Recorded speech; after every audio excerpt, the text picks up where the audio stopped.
This case isn't just about charges being dropped.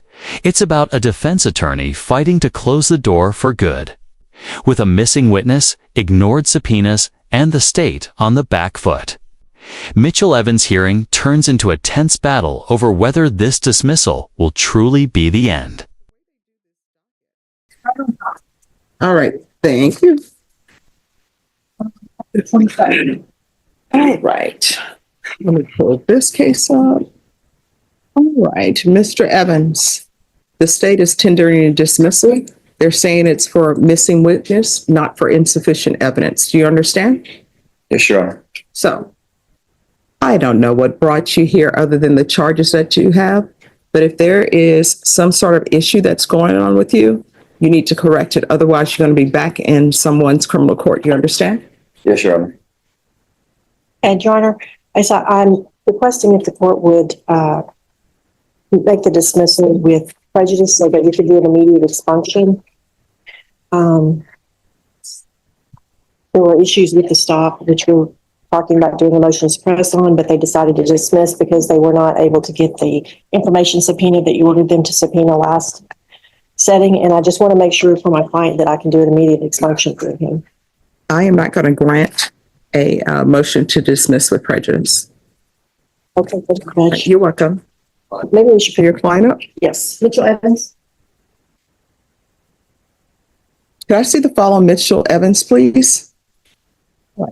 Court is calling 2023 CR 6408 State versus Mitchell Evans. Can I have parties announced for the record for the state? For the defense? Linda Corley for Mr. Evans. And are you Mr. Evans? Yes, Your Honor. All right. So that the record is clear, the state tendered a dismissal, and that dismissal was based upon a missing witness. The court signed the dismissal, and the defense asked that the case be dismissed with prejudice so that her client's case could be expunged. The court denied the defense's motion to dismiss with prejudice. Defense, and there's something you wanted to put on the record? Yes, Your Honor. When last we were at court, the last hearing, Judge, you ordered the state to subpoena some missing discovery that we've been trying to get since, I believe, the court had noted on the record last fall, I think October or November. I'm not sure on that date. We came back to court today.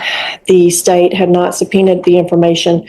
I also talked with the prosecutor, and he was unwilling to dismiss the case. I'm sorry, could you repeat that last thing? He was unwilling to dismiss the case, feeling that it was a case that might be good for a motion to suppress. However, he didn't feel that it should be dismissed. And after further consultation, I guess amongst themselves, they decided to go ahead and dismiss the case based on what was first marked as a further investigation, which I had issues with. And so it was, after discussion between the prosecutors, changed to missing witness. Judge, what I don't want to have happen to my client is to have the prosecution do a workaround to give themselves more time to get information that would have otherwise probably been suppressed and then go forward with the case. That's my State, concern. are you, on the record, are you planning to re-indict this case? Right here is where the stakes get razor sharp. The defense smells danger, not in the dismissal itself, but in the possibility of a backdoor prosecution later. By pushing for a suppression ruling now, they're trying to lock the state out of using any late or undisclosed evidence if the case ever comes back. The prosecutor admits they reached out to the agency multiple times but got radio silence, which is damning in itself. Still, without a formal motion to suppress in front of the court, the judge is legally boxed in. This moment perfectly captures the chess game of criminal litigation. Every move is about anticipating your opponent's next play, even if they say they have no intention of coming back to the board.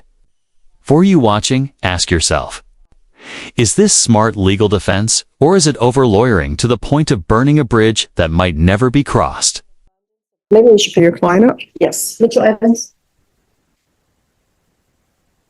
Could I see the following Mitchell Evans, please? Right. Court is calling 2023 CR 6408 State versus Mitchell Evans. Can I have parties announced for the record for the state? For the defense? Linda Corley for Mr. Evans. And are you Mr. Evans? Yes, Your Honor. All right. So that the record is clear, the state tendered a dismissal, and that dismissal was based upon a missing witness. The court signed the dismissal, and the defense asked that the case be dismissed with prejudice so that her client's case could be expunged. The court denied the defense's motion to dismiss with prejudice. Defense, and there's something you wanted to put on the record? Yes, Your Honor. I'm caution.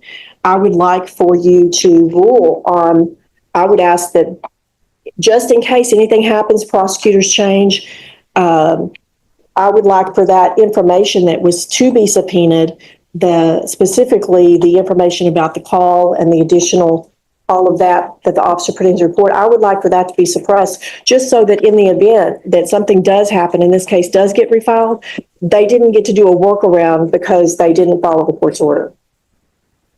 All right. So what the court will say on the record is, as far as the court making a ruling on a motion to suppress, the court does not have a motion to suppress before it, so the court cannot suppress any evidence. I don't even know what the evidence is.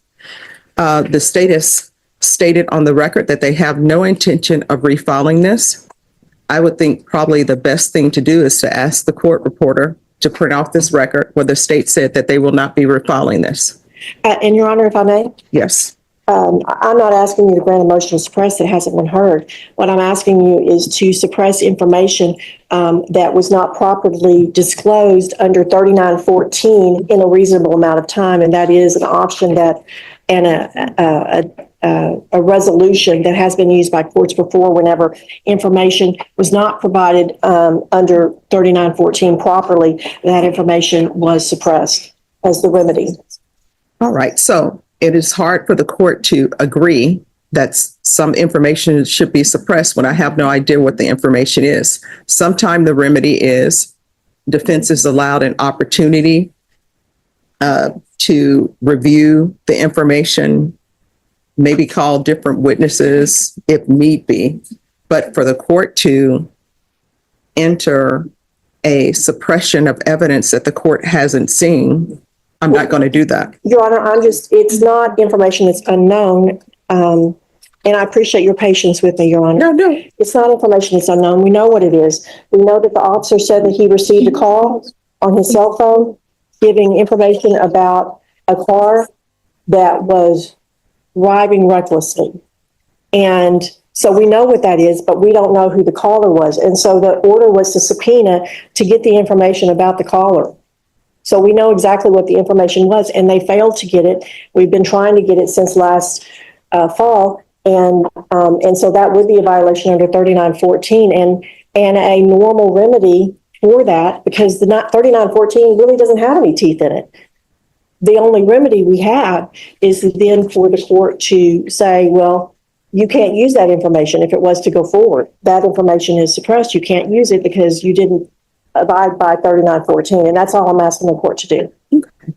All right. Anything from the state? Judge, I would just not in agreement. I've already stated that. And that's where this one lands. The judge denies the suppression request. The case is dismissed without prejudice. And the defense is left with only the transcript as their shield against any future refiling. What's fascinating here is how the courtroom became less about proving guilt or innocence, and more about controlling the legal battlefield in case of a rematch. This was a procedural war, subpoenas ignored, witness missing, and legal remedies debated in real time. It's a reminder that in court, victory isn't always about the verdict, but about shaping the rules of engagement. If you found this breakdown as intriguing as we did, hit that like button, drop your thoughts in the comments. Would you have pushed harder for suppression here? And don't forget to subscribe.